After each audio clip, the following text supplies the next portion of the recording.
How's it going, everyone? We're just going to wait another minute or two before we get started, but then we will get going with today's session.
Alrighty, good afternoon, everyone. Derek Lalone here from the Model Schools team. Before we get started with our top 10 G Suite questions with Mark Cuss and the Model Schools team, I just wanted to make a few brief announcements. As always, to get credit for today's session, just be sure to say hi in the chat so we can be sure to check you off. And as always, don't forget to like and subscribe the feeds that are coming in. That way, you will get a notification anytime we post a new video up. But first, before we get started, I just want to do a quick run through, as we always do, of the upcoming webinars for the week. So this week, tomorrow on Tuesday, we're going to be talking about creating student content-based activities through Google Drawing, so how to leverage Google Drawing within G Suite. Wednesday, we have the top 10 G Suite tips for elementary teachers. So tell your elementary teacher friends to come and check this out if they're not already doing so. Thursday this week, we're going to talk about some of the school-friendly updates to Google Meet. For instance, for most districts, you should start seeing Google Meet should be integrated now into Google Classroom, as well as some of the privacy and protection issues, well, not issues, but questions that Google has since addressed since this remote learning thing kind of started. And then Friday, we're going to talk about Google Sites as an alternative for parent and student communication. So be sure to check those out this week. And without further ado, what I'm going to do is I'm going to turn it over to Mark Cuss on the Model Schools team, and he is going to give us the top 10 G Suite tips.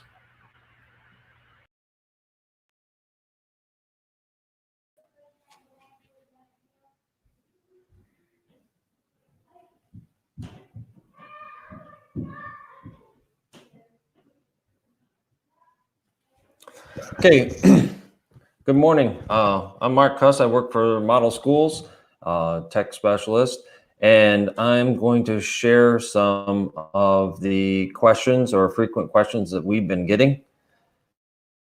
And so I'm going to be going back and forth from those questions to sort of giving you a short walkthrough. So one of the things Derek touched on is Google Meet. So one of the things is Google Meet. How do I schedule a Google Meet? So there are a couple of options to schedule a Google Meet. Number one, you can go to meet.google.com. Down at the bottom, it says join or start a meeting. So let's suppose you wanted to join a meeting. If you join a meeting, the meeting is given a code. This is what you would enter the code, or if the meeting was given a name. If not, and if you wanted to start your own meeting, you could just call it test and continue, and I would join into a meeting right now. Now, if you wanted to start a meeting or join a meeting that's already been started, then you would enter the code. Sometimes that's a 9-digit code that gets added. So that's one option. So how do I schedule it? You can select join or start a meeting. If joining, enter the code or meeting nickname. If starting, just give the meeting a nickname. So if you're going to start out, try to make your meeting specific. And if you prefer, you could join by phone or calling a meeting if you're having issues with computer. So there is another option, and this has been a question I've gotten quite frequently. How do you schedule a meeting from my Google Calendar? So if I'm opening up the tab and I go into my Google, I'm going to select Calendar. And let's suppose that I wanted to set up a meeting with my students next week. And I wanted to set up 9 o'clock, or maybe if you just want to do a team meeting. You're going to add in the title. So I'm just going to call this a test, or, well, let's just call it team meeting.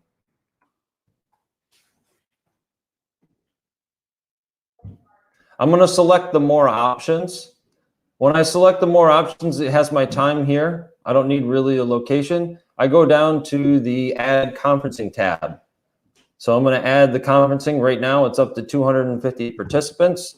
I think since Google did have July as Meet was extended for schools, now I think it's around September 30th. But as things continue on, I'm sure it's going to increase in the length of time. You're going to select this.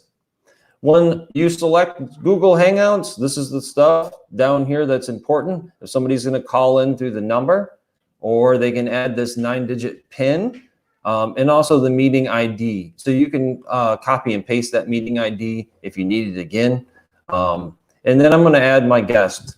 So if I'm going to add my guest, and I'm just going to have my other one, VBS email. So once I add those, I'm just going to click save. And this is where it sends you whether or not you send an email to your guest, and you're going to say send. Okay, so that's one of the steps. So there's two different ways. You can just join on meets.com or Google Meets, or you can go directly to your calendar. And scheduling meets has been a real, it's been increasing heavily because of just the continued learning process and setting up some classroom. So yes, Derek touched on this earlier in the opening. Can Google Meet be integrated with Classroom? And it has. So early April 2020, this feature is now available. In this slide deck, which I'll share with all participants following this webinar, I will share you the help link. If we were to click on this help link, it's just going to give you starting a meeting for Google, and that's sort of the link for that. So what does that look like? In classrooms now, you may or may not see this feature. It might be added to your district. If you don't, sign back out and then sign in. So if I was to sign out and sign back in, I'll get a caption up here that's going to say it's been added. So in the stream option or the gear option, you're going to select the gear. You're going to scroll down to the general. And now, as you see, it's visible to my students. Meet has been enabled, and I've already enabled mine.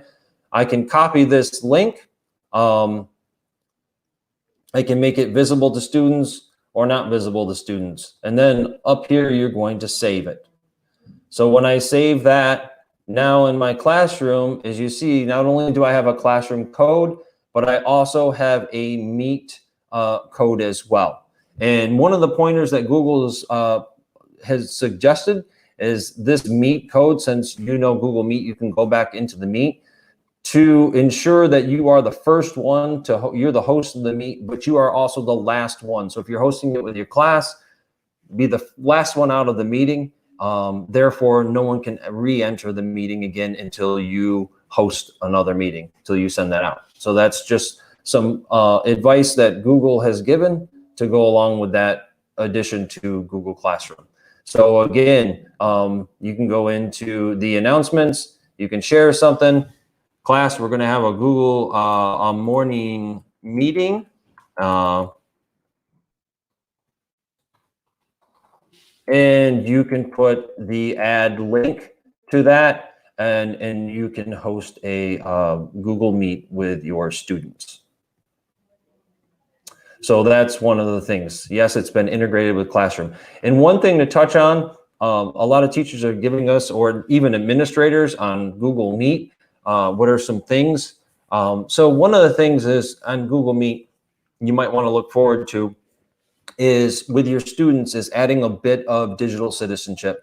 So even if it's a short Google Meet, because when you get into a Google Meet, the participants sometimes can have their mics on. So you might want to utilize that time to do some brief like citizenship, or how do we function in a Google Meet now that we're doing this continued learning remotely. So that might be some things to touch on, even to practice, even if it's only a couple of minutes. So there is another question we've been getting a lot. How can I record Google Meet?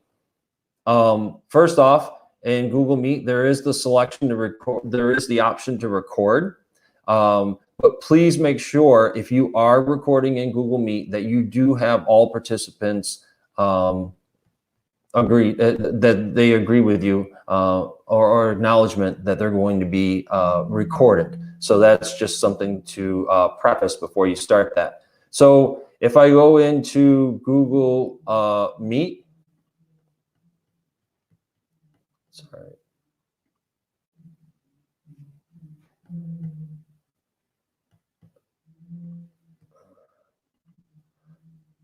Okay, I'm gonna go into my calendar. So I'm gonna go into a Google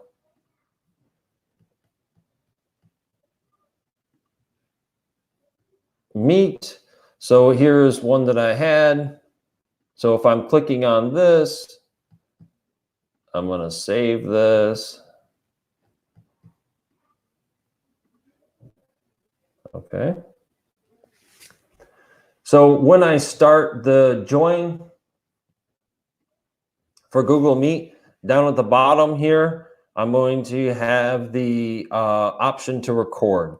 If I record, up pops up and it says recording a meeting without the consent of participants may be illegal. So that's just something that you want to do. If you do accept it and you start recording,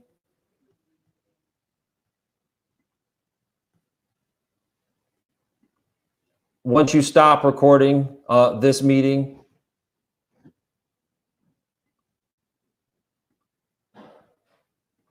you should go back into your drive, and in your drive, you should see the Google Meet here at some point, and it may take some time to come up. But if you are going to save that in your drive, this is a brief recording. It's by another educator. So this YouTube video, which I'll share this presentation with you, you can go in and view, and he shows you how to set it up and record it. It's going to be in the file in your drive, and then you can share that file. You can upload that file to your classroom if you want to do a short little video, or you can also share that link with your classroom and they can open that video. So another thing, and this came up actually when I was doing a webinar for a particular school district, and someone's sound features were not working. So yes, Google Meet does have closed captioning. So what you want to do in closed captioning is you're going to open your presentation in Google Slides. You're going to click present in the top right-hand corner of the screen. And from the toolbar at the bottom, you can click on closed captioning, and it will turn on closed captioning. So I have a screenshot here of somebody who is presenting, and as he or she is talking, and he, in this case, at the bottom of the screen, it's going to be a scroll of what you are saying. I've tested it out. You can talk fairly fast, and it will keep up just as Google Speech works. And even if you're going slow, you don't have to talk super slow. You can talk at a relatively normal pace, and the closed caption will keep up with that. So if you're doing a Google Meet, even for diverse students, if someone is not have or has hard hearing, or maybe their sound bar or sound is not working, this is another viable option to use. So yes, Google has the closed captioning in the Google Meet, and you can use that. Okay, so in the Google Meet also, the Google Meet layout is best for presenting. So this is a question we get quite frequently about layout options. First off, you have the auto, allows the Meet to choose the layout for you. Then you have the tile. You also have the spotlight or presentation or active speaker. And you have the active speaker presentation or additional. Changing the layout to join a Meet call in the lower right-hand corner, you're going to change that Meet. You can change the layout and select what you want on your computer. So for example, if we were going into Meet, there is, oh, I should have kept that. So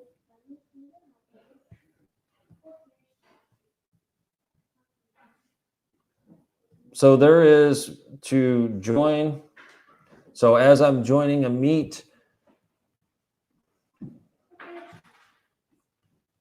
so down at the bottom, there is the turn on closed captioning, which would say or follow whatever I'm saying. This might distort it. Hello, how are you? Let's get started. So it's going to be at the bottom. And also the layout feature is here. There is a new feature at the very top that is the grid feature. So you can enable the grid. That would be to almost set up where you're going to see a grid of everyone in the meeting. So that is sort of a new feature. Let me stop the meeting. So in there, I didn't, oh, yes, I did do a screenshot of this. So does Google Meet have a grid view option? And the answer is yes. It is an extension, Chrome extension. It may or may not be enabled in your district, but for the districts, most districts I've heard, this is enabled. And that again is that, is that waffle at the top there, right off to the side. You're going to see the option to do grid mode from that. And that's sort of what it looks like. This feature is great when you have meetings or classrooms when you have a large group of students. Again, I put in a video, short video, Google Hangouts, or Google Meet, and what it would look like with the grid view. Okay.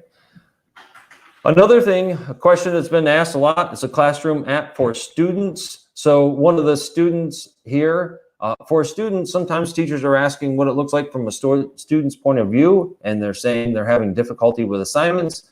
If students are using an iOS, I inserted a short video here, but they're basically in the, like they would, the app. The app is going to be when they upload an assignment, it's going to use the camera, take a photo. So they're just going to add an attachment, use the camera, take a photo of their assignment, edit the photo if needed, and then they're going to upload that to the teacher. And this, again, is a great feature. My daughter is a first grader and has a Google Classroom, and this is the option that we had instead of scanning or trying to find another way. This is so easy that we just take a photo of her work, and then we just upload it, and the teacher immediately gets it and then can provide feedback on there. So yes, so for students that are not logged in on their Chromebooks and they are logged in on an iOS or a phone device, Android, they can take a photo and upload that. Okay, so inserting audio clips. This is one question that has been answered quite a bit. Inserting audio clips into Google Slide. So it's a wonderful instructional tool. great way to let your students still hear your voice. So you can insert those audio clips. And like I said, if you record a video through Meet, example like a lesson, and then you add that in, it goes into the slide. So you insert audio does not work for student created audio. It goes into the slide but doesn't transfer when the document is shared. So again, just adding that into your Google Classroom could be an option. And also one of the features that's being, especially for high school, middle to high school, when we have this continued learning, is the explored feature in documents, the research and citations. So in Google Documents, there used to be the term when you went into format, it used to be research. This is now changed in tools. Sorry. It's found in tools. It used to be research, but now it is the explore option. When we open up the explore off to the right, so suppose that students are studying spiders, more specifically in Australia.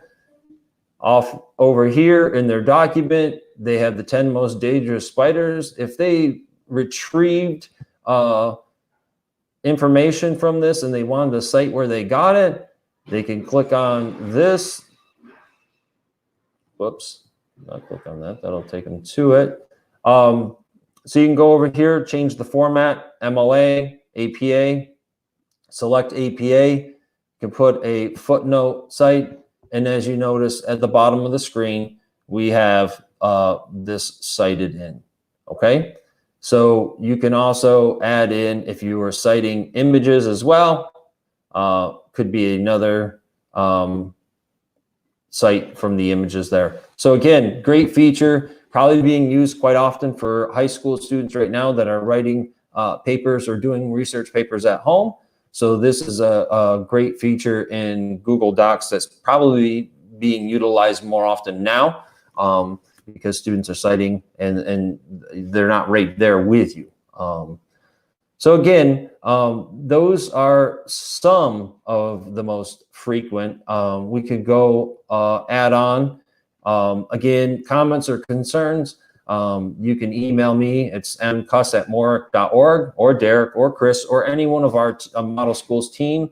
And we're always looking for feedback on what type of most frequent questions that we're getting, and we want to include those into a webinar. So hopefully today I did touch on I will share this presentation with you, and feel free, if you know some of the answers already for some of the things, but maybe your teammates or someone who did not attend, I mean, share out, because we want to, to sort of spread the amount of knowledge that we're trying to deliver, we're trying to deliver to the masses. So I really appreciate you guys taking the time. If you have questions at anything that I said, now would be a good time to ask them, and we can try to address those before we end this webinar.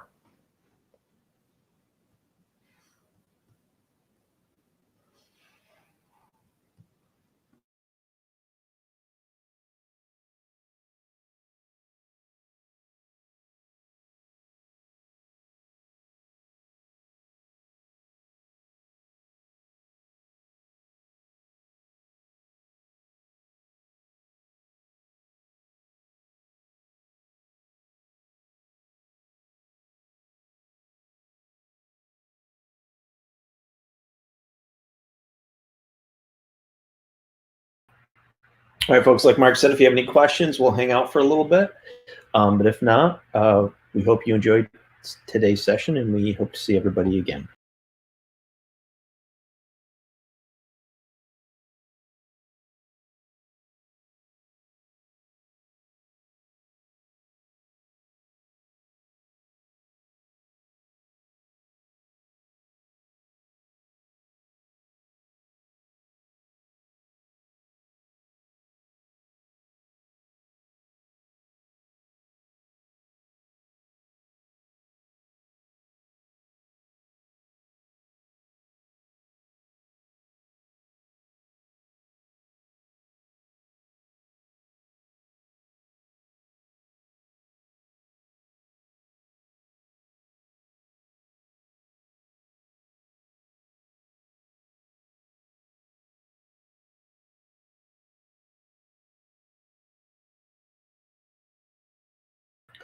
So Lorraine, as far as parent and student instructional videos,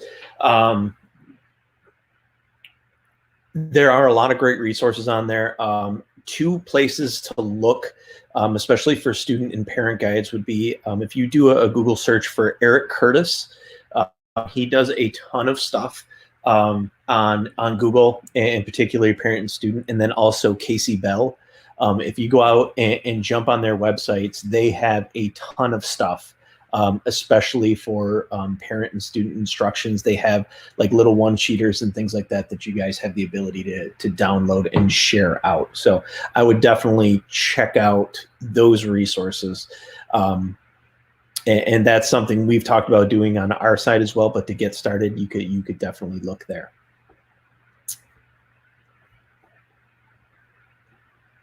And then we also got another question here from Steve.